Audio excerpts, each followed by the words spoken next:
क्या आप जानते हैं भगवान जगन्नाथ का असली रूप यह लकड़ी की मूरत नहीं बल्कि एक चमकता हुआ नीला पत्थर था जिसे नीलमाधव कहा जाता था। आखिर वो दिव्य पत्थर गायब कहाँ हो गया और भगवान अधूरी मूरत में क्यों बदल गए? यह कहानी मालवा के राजा इंद्रद्युम्न से शुरू होती है। उन्हें पता चला कि ओडिशा के घने जंगलों में भगवान विष्णु साक्षात नीलमाधव के रूप में पूजे जाते हैं।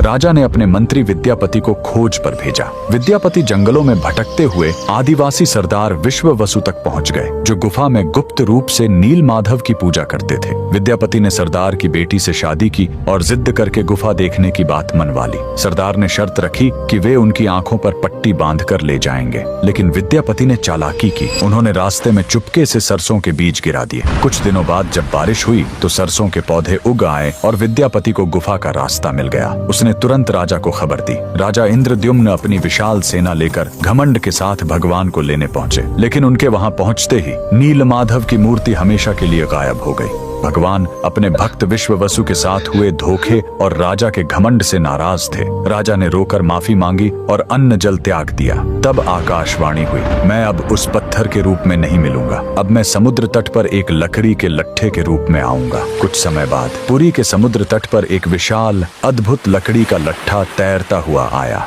राजा समझ गए कि यही भगवान का नया रूप है। उन्होंने तुरंत आदेश दिया कि इस पवित्र लकड़ी से भगवान की मूर्ति बनाई जाए, लेकिन समस्या यह हुई कि वह कोई साधारण लकड़ी नहीं थी। जैसे ही राज्य के बड़े बड़े कारीगर उस पर छेनी हथौड़ा चलाते, उनके औजार ही टूटकर बिखर जाते। उस दिव्य लकड़ी पर खरोंच तक नहीं आ रही थी। तब स्वयं भगवान विश्वकर्मा एक बूढ़े शिल्पकार के रूप में आए। उन्होंने कहा, मैं इससे मूर्ति बनाऊंगा, लेकिन मेरी एक शर्त है, 21 दिनों तक कमरा बंद रहेगा। अगर बीच में दरवाजा खुला तो मैं काम छोड़कर चला जाऊंगा। राजा मान गए। 15 दिनों तक अंदर से छेनी चलने की आवाज आती रही, लेकिन फिर सब एकदम शांत हो गया। रानी गुंडिचा को लगा कि बूढ़ा शिल्पकार शायद अंदर मर गया है। घबराहट में उन्होंने दरवाजा खोल दिया। अंदर देखा तो शिल्पकार गायब था और वहां भगवान जगन्नाथ, बलभद्र और सुभद्रा की अधूरी मूर्तियां थीं। राजा बहुत दुखी हुए, लेकिन तभी भगवान ने संकेत दिया कि वे इसी अधूरे रूप में रहकर भक्तों को दर्शन देना चाहते हैं। यही कारण है कि आज भी हम भगवान के उस अधूरे लेकिन सबसे प्यारे रूप की पूजा करते हैं। कमेंट्स में जय जगन्नाथ जरूर लिखें।